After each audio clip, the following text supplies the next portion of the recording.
Assalamualaikum warahmatullahi wabarakatuh. Saya Yuriski Akbar dengan NPM 180410101091 jurusan Teknik Sipil Universitas Syahkuala dengan ingin mempresentasikan karakteristik pasang surut alur pelayaran sungai.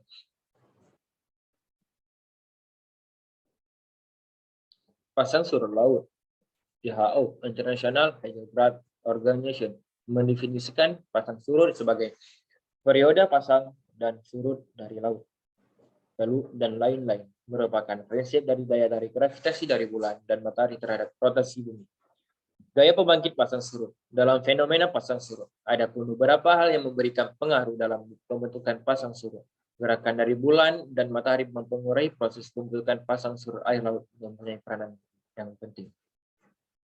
Adapun gerakan-gerakan tersebut diantaranya adalah revolusi bumi terhadap matahari, di mana orbitnya berbentuk elips, dan periode yang diperlukan untuk menyelesaikan revolusinya adalah 365,25 hari. Perputaran bumi terhadap sumbunya sendiri, dan waktu yang diperlukannya dalam berputar adalah 24 jam. Revolusi bulan terhadap bumi, di mana orbitnya berbentuk elips dan memerlukan waktu 29,5 hari untuk menyelesaikan revolusinya. Konstanta harmonik pasang surut. Komponen-komponen gaya pembangkit pasut dikembangkan oleh Dodson menggunakan teori potensial dan kaidah segitiga bola pada bidang permukaan bumi dan pengaruh matahari serta benda-benda langit lainnya, sehingga diperoleh komponen-komponen harmonik yang berbentuk pola pasut. Konstanta harmonik pasang surut untuk tiap-tiap pengabatan berbeda-beda. Akan tetapi secara garis besar, konstanta ini dapat dibagi dalam 4 kelompok utama. Yang pertama, konstanta harmonik periode panjang, long period tide.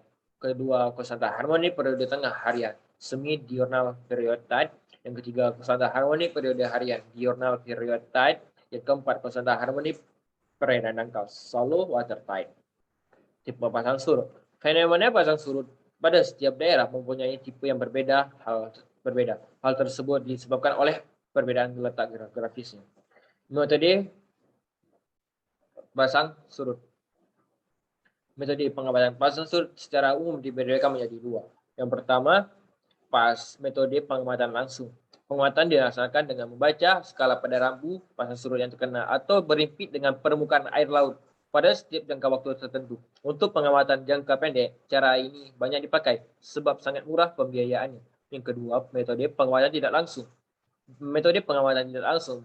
Pengamatan yang dilaksanakan dengan memasang alat automatic tide gauge pada tempat-tempat yang dipilih dan dikenal dengan nama stasiun pasang surut. Cara ini untuk pengamatan jangka panjang. Hasil pengamatan yang diperoleh tidak merupakan besaran-besaran yang langsung menunjukkan kedudukan permukaan air laut. Digunakan perubahan dari grafik yang diperoleh ke dalam suatu harga yang didasarkan dari pembaca rambu pasang surut yang dipasang sebagai skala perbandingan standar. Alat ukur pasang surut, rambu pasut. Pada pengamatan pasang surut, alat yang digunakan dengan jenis paling sederhana dari tide gauge atau pump staff atau board dengan nama umum rambu pasut. Rambu pasut memiliki ketebalan antara 2 sampai dengan 4 cm dan lebar sampai dengan 11 cm dengan menggunakan skala yang umumnya dalam sistem meter. Skala 0, rambu harus diletakkan di bawah permukaan air laut. Yang kedua, automatic tide gauge. Jenis automatic tide gauge dibagi menjadi 3, yaitu floating tide gauge, pressure tide gauge, automatic radial tide gauge. Dari ketiga jenis automatic tide gauge tersebut, yang paling sering digunakan adalah jenis floating tide gauge. Analisa harmonik pasang surut. Analisis harmonik pasut bertujuan untuk menghitung amplitudo hasil respon dari kondisi laut setempat terhadap fase kesetimbang dan beda fase dari gelombang tiap komponen di tempat itu terhadap keadaan fase setimbangnya. Analisa harmonik pasang surut memiliki metode sebagai berikut.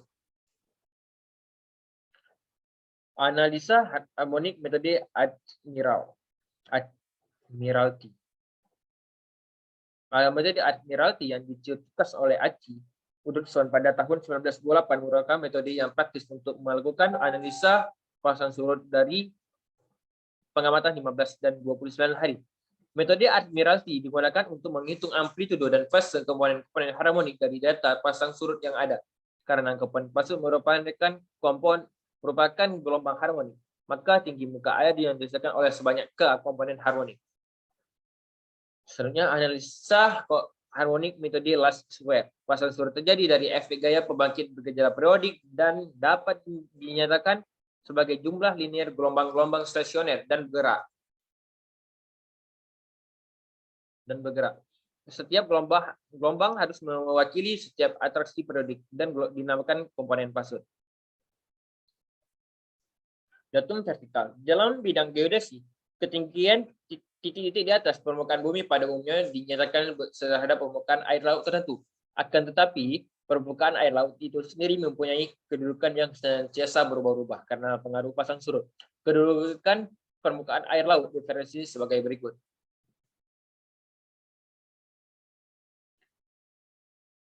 Yang pertama, mean sea level, muka air laut rata, adalah bidang referensi vertikal yang diperoleh sebagai rata antara muka air tinggi rata dan muka air rendah rata pada salah waktu tertentu. Selanjutnya, chart datu adalah bidang referensi vertikal yang dipilih berada di bawah low water spring. Yang selanjutnya, height water level, muka air tinggi, yaitu muka air tertinggi yang dicapai pada saat air pasang dalam satu siklus pasang surut. Selanjutnya, low water level, muka air rendah, yaitu kedudukan air terendah yang dicapai pada saat air surut dalam waktu siklus pasang surut. Selanjutnya, mean high water level, muka air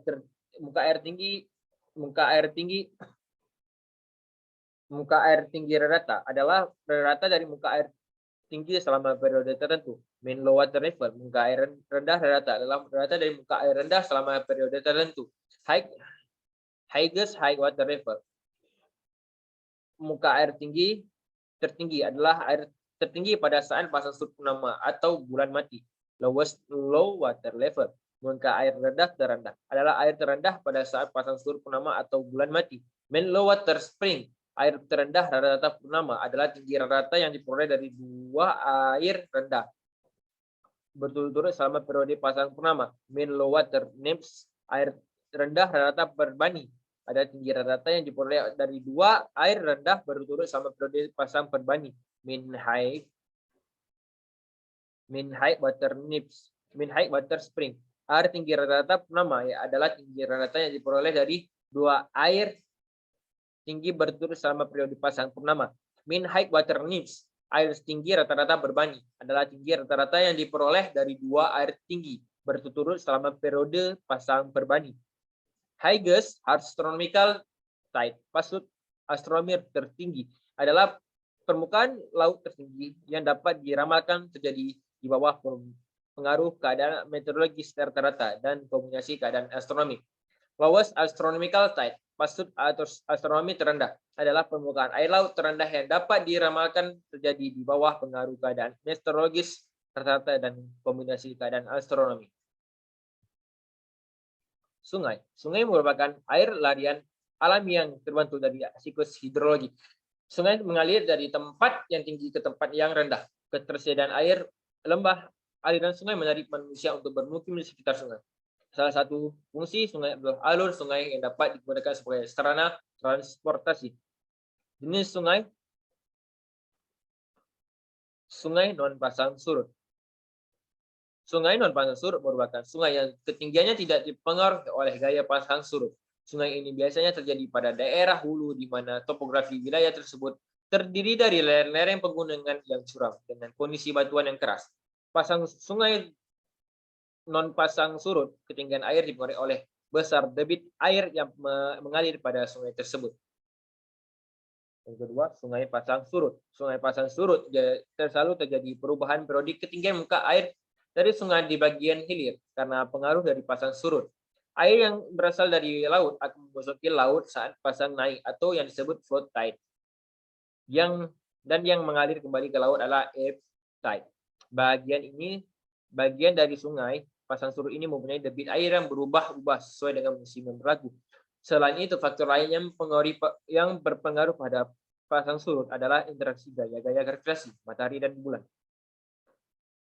Penampang sungai. Terdapat dua bentuk penampang pada sungai, yaitu penampang melintang dan penampang memanjang. Penampang melintang suatu sungai terdiri dari dasar sungai, ia dangkal apabila air surut akan diisi oleh endapan tanggul alam pada kedua sisinya. Bantaran banjir, yang kedua bantaran banjir atau floodplain, menampung luapan banjir yang tergenang saat sungai meluap. Sungai dapat timbul perbedaan antara bagian penyusunnya, yaitu diakibatkan beberapa sebab, yaitu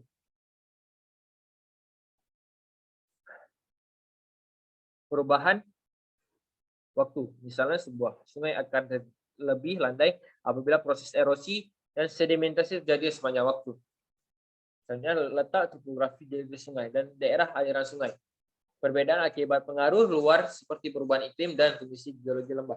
Pada penampang memanjang, sebuah sungai dibagi menjadi beberapa bagian yang berbeda sifatnya, yaitu hulu, bagian tengah sungai, hilir sungai. Jadi kesimpulan pada presentasi ini, sungai itu bagi dari dua jenis, sungai non pasang surut dan sungai pasang surut. Sungai non pasang surut, non pasang surut itu terjadi di bagian hulu dan tengah.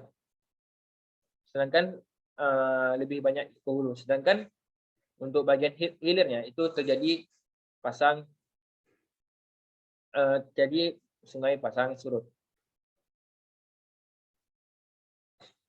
Jadi sungai pasang surut. Jadi itu saja, sekian dari presentasi dari saya.